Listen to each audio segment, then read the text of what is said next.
All right, the president also tweeted today, quote, "Look how things have turned around on the criminal deep state. They go after phony collusion with Russia, a made-up scam, and end up getting caught in a major spy scandal, the likes of which this country may never have seen before. What goes around comes around." So is Spygate going to turn into a bigger issue than the Russia investigation? Let me bring in my $1 million party panel. She is a correspondent for the Greg Gutfeld Show. Katherine Timpf is here, along with Reason.com associate editor Robby Soave, and author of Social Justice Warrior Handbook, and a columnist at The Federalist, Lisa de Pasquale. Welcome, everyone. Yay. So what do you think about this so far, Kat? Because we have some areas that, if all of these things are proven true, yes, they could be very bad. And then other things that have not been proven true, and they so far are very boring.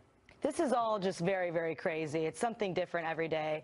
I would like to see all of the things investigated with full transparency. If there was spying involved that was politically motivated, then obviously that's a huge deal. But that doesn't discredit the entire Russia investigation. I think that that investigation also still needs to be completed and brought to its full conclusion. So I want to see all the things investigated. We don't know anything right now for sure.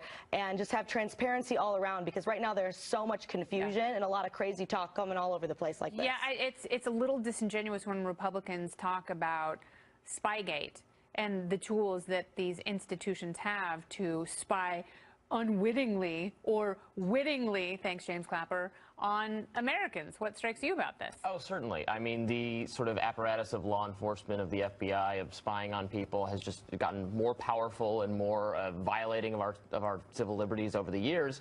So it's not surprising, I don't think, that it can be turned on people for very clear partisan purposes. I find this new wrinkle interesting. I don't know if it's there's enough yet to suggest that this is as serious a conspiracy as the president thinks it is, but it's worth paying attention to. I mean, it's notable to me that this character was, he was involved in some possible wrongdoing back in 1980, right? During this Carter-Reagan sort of thing. Yeah, so and not that's Carter Page. Right, a different Carter, a different Carter. So that, I mean, this is a guy maybe you use for this kind of thing. So that's in my well, mind. It really has come full circle. But I'm wondering, speaking of circles, were there the same type of informants in the Hillary Clinton campaign? Yeah, I mean, that's the thing. I mean, if this was to protect Donald Trump, I mean, where's the list of Democrats that they were also protecting? Because you would think they would want to protect their own. If they really want to protect the election, and if they're very concerned about national security, why would you just look at one party? It was the FBI that told the DNC that their servers were flimsy and penetrable. Yeah, and I mean, even though they have this informant who also doesn't exist, supposedly, but then also is totally justified if he does exist, we still don't have any more information than we had before. But this reminds me of, back in 2008, which is kind of showing my age, when Bob Barr ended up running as a third party against the Patriot Act and was saying, well, sure, it's fine now, but what if Hillary Clinton were president? And then that's when you get the oohs from the conservatives, which, I was on that side at that point. I said, he has a point. And here we are. Yeah, here we are. And we're going nowhere fast. Meantime, former director of national intelligence, I cannot stand this guy. James Clapper has been making the rounds, promoting his new book, trying to get more famous and enrich himself. He now says he has no doubt the Russians swung the 2016 election for the president. Clapper?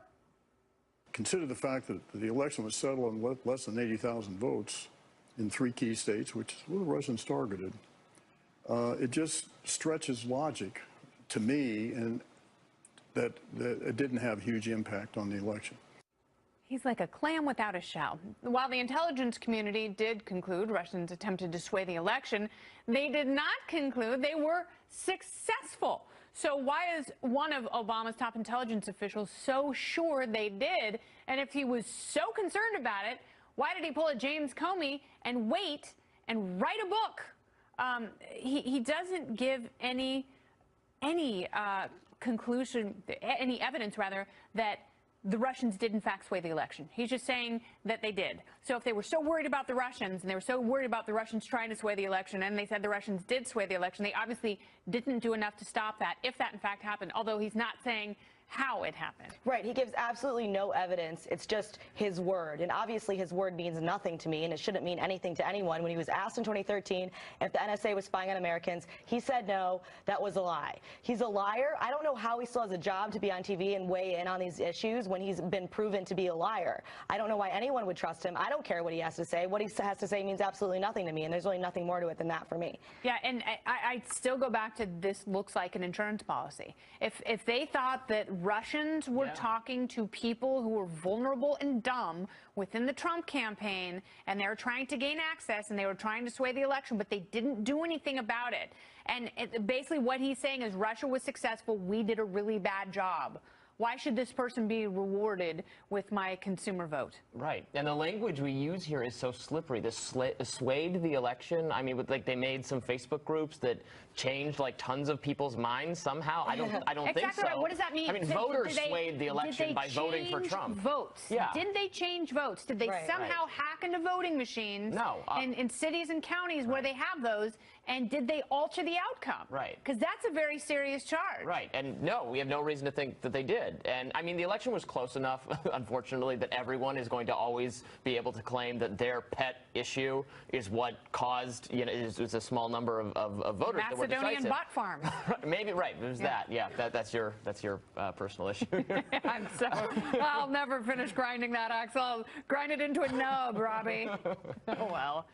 James Clapper, do you love him, believe him, trust him? You know, if I knew it was so easy to get on TV just by mentioning Russia in a book, I would have done it. And I think that's what it's behind all of these. I mean, they're just like churning out these books, blaming everyone else because it's guaranteed I think success. they rushed this one to print. I think they saw that Comey's book was selling well, and someone approached them and said, hey, you can just fart out 200 pages, and we'll go ahead and emboss and edit it, and you're good to go. Yep.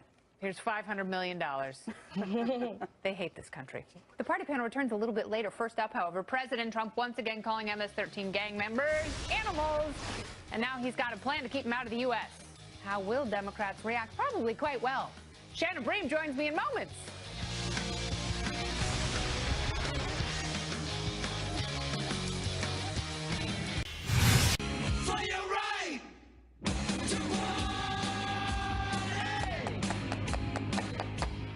Ladies and gentlemen, it has come to this. A judge in upstate New York today ruling that a 30-year-old man must move out of his parents' house. Mom and dad have been trying to kick him out for nearly 6 months. Michael Rotondo will not leave. He claims he needs more time because he doesn't have a job.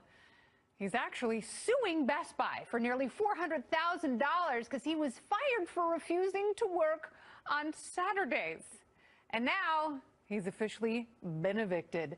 Is this proof that millennials are lazy or that welfare states don't work in a country or in a household? The party panel is back. Kat Timpf, Robby Soave, and Lisa De Pasquale. This is an amazing story. It's infuriating and entertaining all at the same time. His parents have sent him so many letters begging him to leave. Why can't a 30-year-old grown-ass man get out of his mom and dad's house? And it's so great because there's so much blame to go around. It's the parents for making it too comfortable for him to be there. He obviously never wanted to leave. I mean, he was there for 8 years. He moved back home after dropping out of college. And they made it too comfortable for him to leave. And then they even offered to pay his health insurance. And he said, well, no, because that will interfere with the benefits that I'm getting. So, because he still wanted to get the state. So the system was also making it too comfortable for him. Interesting. And, you know, this poor guy, he has like his court clothes that he wears to all his court things. And, you know, and I say poor guy, but I mean, obviously he's to blame as well. But he's pretty low down on your list, though. I mean, come on, man. I mean, you look at him and you go, yeah, that's exactly what I would expect that guy to look like. Also, I mean, but the fact that they're going to court, I mean, just being a better parent, Isn't that initially would have been better. And he's got a kid. Isn't that humiliating that your parents have to write you letters and then they have to take you to court? And a judge has to go, you are such a disgusting deadbeat. Move out of your parents' house. I mean, they're lucky, though, that they won this decision here and they can actually get rid of him, maybe. our laws in some states like California are very, very unfriendly to people who rent out. This wasn't even renting because he wasn't paying. But it's hard to get people out of your own property, out of your own house. That's why you got to be really careful. Squatters' rights, man. I think he actually has more going for him than we're giving him credit for. Because he is a deadbeat and a train wreck, but he's become famous for being a deadbeat and a train wreck. And you know what happens to those people in this country? They get TV shows. Yes. And they become FBI director. He could have his own show on MTV. I think if I were him, I'd get a YouTube account and start streaming all of my fights with my parents. Oh, I would and watch. Then if you get, people would watch. I would watch. You would watch. People would subscribe. He makes enough money. And then he's a star. Yeah, that's a great idea. He's got. I don't think he's motivated enough to do that.